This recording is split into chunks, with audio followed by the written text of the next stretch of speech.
जानलेवा कैंसर फैलाने वाले 3 सबसे हानिकारक उत्पाद, कैंसर कॉजिंग प्रोडक्ट्स। तेजी से बदलते इस आधुनिक दौर में अपनी सुख सुविधा की सामग्री को बढ़ाने के लिए और रोजाना यूज में लाई जाने वाली चीजों के इस्तेमाल को और आसान बनाने के लिए लगातार नई नई वस्तुओं का आविष्कार होता रहता है।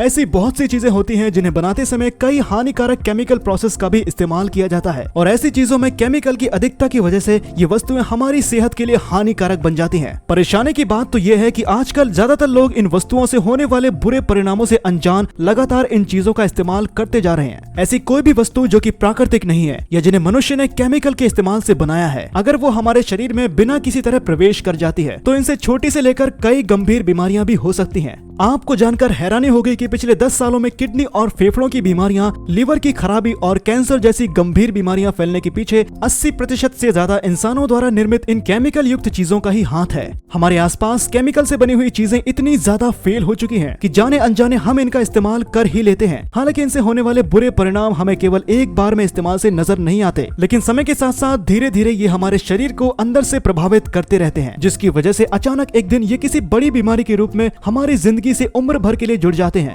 आइए जानते हैं 3 ऐसी साधारण लेकिन खतरनाक चीजों के बारे में जिनमें केमिकल की मात्रा बहुत अधिक होती है और आजकल जिनका इस्तेमाल दुगनी रफ्तार से बढ़ता चला जा रहा है। Styrofoam products. स्टाइरोफोम से बने कप और डिस्पोजल प्लेटों का इस्तेमाल आजकल बढ़ता जा रहा है। ज्यादातर इन्हें चाय, कॉफी और कोल्ड ड्रिंक जैसी चीजें पीने के लिए यूज में लिया जाता है। स्टाइलोफोम पॉलिश स्टाइलिंग प्लास्टिक द्वारा निर्मित होता है। ये प्लास्टिक की गैस से भरी हुई बहुत छोटी छोटी बॉल से मिलकर बनता है। ये एक तरह का थर्माकोल ही है, लेकिन ये साधारण थर्माकोल से ज्यादा सख्त और मजबूत होता है। जिन गैसों के जरिए इसे हल्का बनाया जाता है और इसकी पूरी निर्माण प्रक्रिया में जिन केमिकल्स का इस्तेमाल होता है वो हमारी हेल्थ के लिए बहुत ज्यादा खतरनाक साबित हो सकते हैं। इसमें पाए जाने वाले केमिकल्स का जब जानवरों पर परीक्षण किया गया तो उसमें कुछ ऐसे तत्व पाए गए जो कि हमारे शरीर में कैंसर तक पैदा कर सकते हैं। स्टाइरोफोम से बनी चीजों में जब गर्म लिक्विड डाला जाता है तो इसमें मौजूद पॉलिश टैनिन मटेरियल चाय और कॉफी में घुलने लगता है। इसलिए कई देशों में स्टाइरोफोम से बने हुए कप्स पर पूरी तरह से प्रतिबंध यानी कि बैन लगा दिया गया है। हेल्थ ऑर्गेनाइजेशन के अनुसार स्टाइरोफोम से कैंसर के साथ साथ थायराइड प्रॉब्लम, आंखों में इन्फेक्शन, कफ, थकान, कमजोरी और त्वचा रोग होने की संभावना काफी ज्यादा होती है। कोल्ड ड्रिंक, पानी और ठंडी चीजों का स्टाइरोफोम से बने हुए बर्तनों में सेवन करना इतना बुरा नहीं होता, लेकिन चाय, कॉफी और सूप जैसी बहुत से तेज गर्म चीजें इसमें डालने पर ये न्यूरोटॉक्सिक बन जाता है, जो कि हमारे दिमाग की नसों को और ज्यादा कमजोर बना देता है। प्लास्टिक की वजह से इसे रिसाइकिल करना एक मुश्किल काम है, जो कि हमारे साथ साथ हमारे वातावरण के लिए भी हानिकारक है। अगरबत्ती। हमारे देश में पूजा के दौरान या फिर किसी धार्मिक काम को करते समय अगरबत्ती का इस्तेमाल होता ही है। जो लोग भगवान की रोज पूजा नहीं कर सकते हैं वो लोग सिर्फ दिया और अगरबत्ती लगाकर भगवान के प्रति अपनी श्रद्धा को जाहिर करते हैं। अगरबत्ती का इस्तेमाल भारत के अलावा चाइना, जापान, अरब, म्यांमार और वियतनाम जैसे कई एशियन कंट्रीज में भी किया जाता है। लेकिन क्या आप जानते हैं अगरबत्ती से निकलने वाला धुआं सिगरेट के धुएं से भी ज्यादा खतरनाक होता है। इटली में की गई एक रिसर्च के मुताबिक अगरबत्ती जलाने पर निकलने वाले धुएं से पॉली एरोमेटिक हाइड्रोकार्बन और कार्बन मोनोऑक्साइड जैसी खतरनाक गैसें निकलती हैं, जो कि फेफड़ों में कैंसर तक पैदा कर सकती हैं। और चूंकि इसे हम अपने घर या फिर ऑफिस के अंदर जलाते हैं, इससे निकलने वाली खतरनाक गैस हमारी सांसों के जरिए लगातार हमारे शरीर में प्रवेश करती रहती है, जिसका असर हमारे दिमाग और त्वचा पर भी होने लगता है। चाहे अगरबत्ती जलाने से खुशबू आती हो, लेकिन इसमें घर के अंदर के वातावरण पर बहुत बुरा प्रभाव पड़ता है। अगरबत्ती की खुशबू तेजी से इसलिए फैलती है क्योंकि इसमें कैथोलिक नामक केमिकल पाया जाता है और बुझने के बाद भी अगरबत्ती में मौजूद केमिकल्स लगभग 5 से 6 घंटे तक घर के अंदर के वातावरण में ही मौजूद होते हैं। ऐसे में जिन लोगों को लंग्स से संबंधित प्रॉब्लम है या जो लोग अस्थमा के पेशेंट्स हैं, उन लोगों की ये बीमारी और ज्यादा बढ़ सकती है।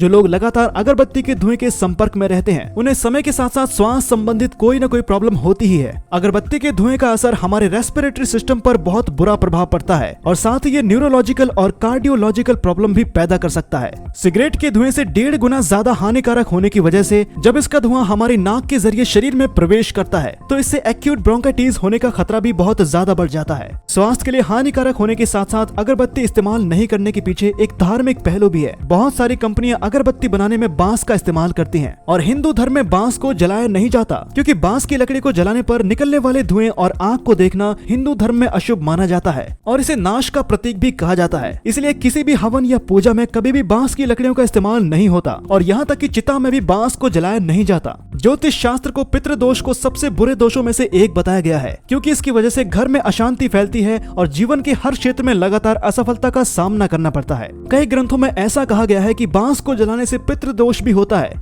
अब जरा सोचिए, एक और आप भगवान के सामने अगरबत्ती लगाकर किसी अच्छे फल की कामना कर रहे हैं और दूसरी तरफ आप अपने घर में जहरीली गैस के जरिए बीमारियां और नेगेटिविटी बढ़ा रहे हैं। इसलिए अगरबत्ती का इस्तेमाल करने से पहले ये जरूर पता कर लें कि वो पूरी तरह ऑर्गेनिक और केमिकल फ्री हो और उसमें बांस की लकड़ी का इस्तेमाल ना किया गया हो। मॉस्किटो रिपेलेंट, मच्छरों को मारने वाली कॉइल और रिपेलेंट का मच्छरों के साथ साथ हर जीवित प्राणी पर भी असर होता है। ज्यादातर लोगों को ये पता है कि मच्छरों को मारने वाली चीजों में जहरीले पदार्थों का इस्तेमाल होता है। अगर आप रोजाना 5 से 6 घंटे या उससे ज्यादा समय तक मच्छर भगाने वाले रिपेलेंट या कॉइल जलाकर उसमें सांस लेते हैं तो इससे निकलने वाले केमिकल का हमारे स्वास्थ्य पर बहुत बुरा असर पड़ता है। सुबह उठते ही सर में दर्द या भारीपन महसूस होना या आलस और थकान होना रात भर मच्छर भगाने वाले कॉइल रिपेलेंट में सांस लेने का नतीजा भी हो सकता है। हानिकारक केमिकल होने की वजह से ये फेफड़ों की खराबी, सांस फूलना, कफ और अस्थमा जैसी गंभीर बीमारियों को भी जन्म देता है और खासकर छोटे बच्चों की सेहत पर इसका सबसे ज्यादा बुरा असर पड़ता है। कम उम्र के बच्चों के छोटे फेफड़े इससे होने वाले बुरे प्रभावों को सहन करने में असमर्थ होते हैं और ऐसे में उन्हें एलर्जी और कम उम्र में अस्थमा होने की संभावना काफी ज्यादा बढ़ जाती है।